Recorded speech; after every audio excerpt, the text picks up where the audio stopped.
Greetings out there in YouTube land. This is Morrisman, and as always, I thank you guys for coming to my channel. Today I'm going to do a totally different video, non-musical related, because my channel is about education, music, and some other things. So I'm not just a guy that can play a guitar. As you see, I got my little buddy here. This is Randy. I have two guinea pigs. I've always had animals throughout my life. And what sparked me to do this video, which is entitled, Why I Envy Guinea Pigs. And the reason why, because guinea pigs eat what nature has designed for them to eat. Basically, Brandy's diet is carrots, vegetables.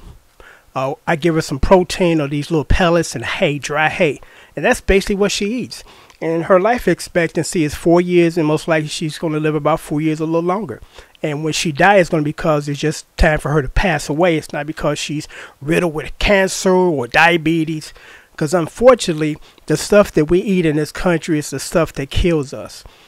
Diabetes and heart disease is totally food related.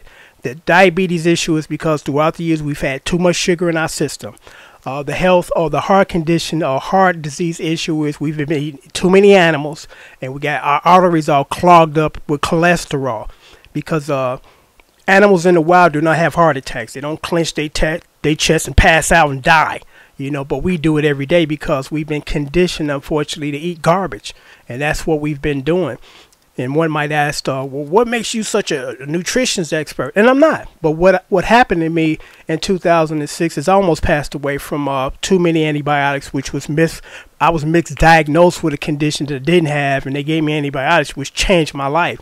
And I almost died twice in 2007.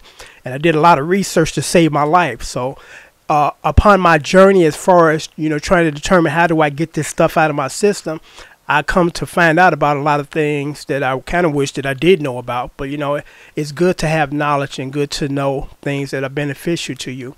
And what I realized at that point while I was doing research to save my life, because thank God I'm still here, is the stuff that we eat is poison. We're not carnivores. We weren't designed to eat meat. Because the animals, because you ask yourself, what about bears? They eat meat all the time and they don't have heart attacks like you said.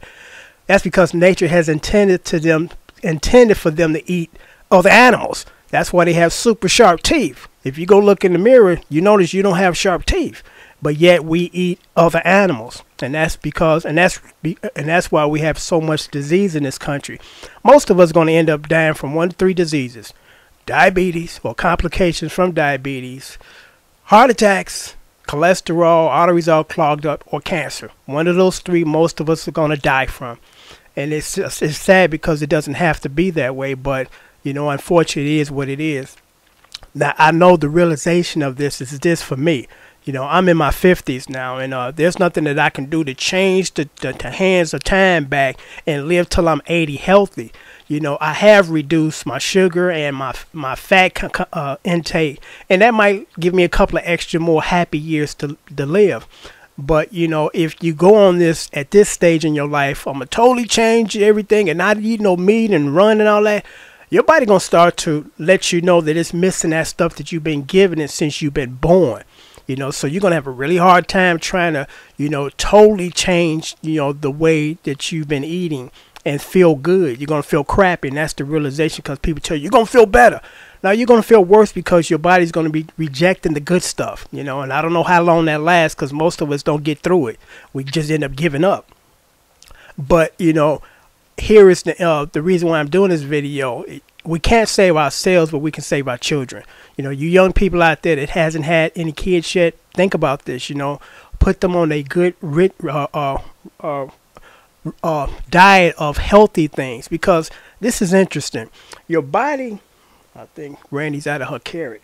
Got to keep her busy. Your diet, you don't miss what you haven't been given.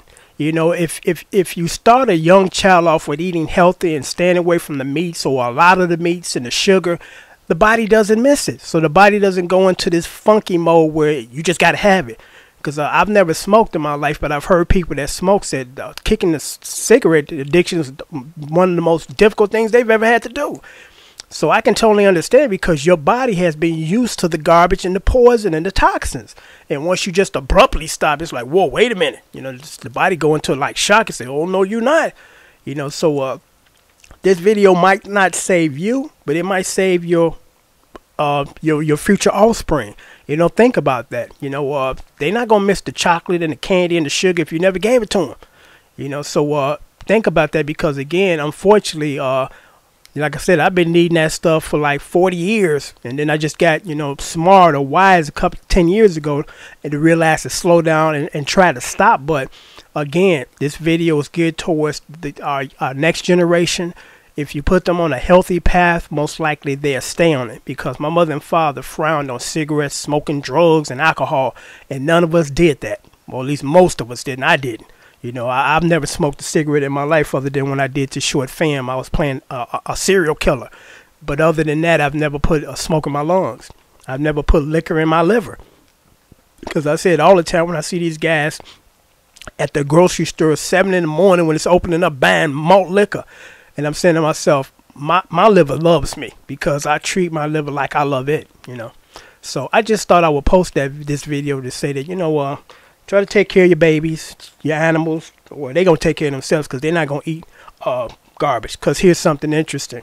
Just to test the theory, one day I went to her cage, and I had a Cheeto. And most of us humans love Cheetos. I stuck the little Cheeto in the cage because it looked like a little carrot. She sniffed it, walked away. You know, and she's like, I don't want that. I'm not used to eating garbage. You know, I'm used to throwing lettuce in my cage, carrots, crunchy carrots, and, you know, things of that nature, watermelon and, you know, grapes. You know, I like that stuff. But don't give me no hydrogenated, you know, stuff that got all types of chemicals and preservatives in it, because I won't eat it. You know, so I thought that this video would be probably helpful to some of you people out there to say, you know what, I might try that. I got a baby coming in a couple of months, and I'm going to keep that in mind, that I'm going to try to keep her or him away from the sugars, all that heavy meat, and all that other stuff. So I thought I would add another part to this video, because as you see now, I have Rufus. And Rufus is a guinea pig too. She's a female. And what I want to mention, which I think is important, and I thought it was interesting, when I went to the pet shop, I had in mind to get a rabbit, but they didn't have any rabbits. So I got stuck with the pigs. But actually this worked out, because they actually, I think a little more low maintenance than rabbits. But what was interesting was they told me because I asked them about the health care, you know, what, do I got to take them to a vet once a year like I do cats and dogs? They said, no, you really don't have to. If you feed them what they're going to eat, and basically they're going to eat only what they want to eat, or what is in nature intended for them to eat, they fine. So I thought that was pretty interesting. And I asked myself, well, why do cats and dogs have to go to the vet? And here is why. When you domesticate an animal, guess what? They eat the garbage you eat. You either give them scraps off your table, or you go to the store and buy that meat in a can, which is worse than the stuff that humans consume.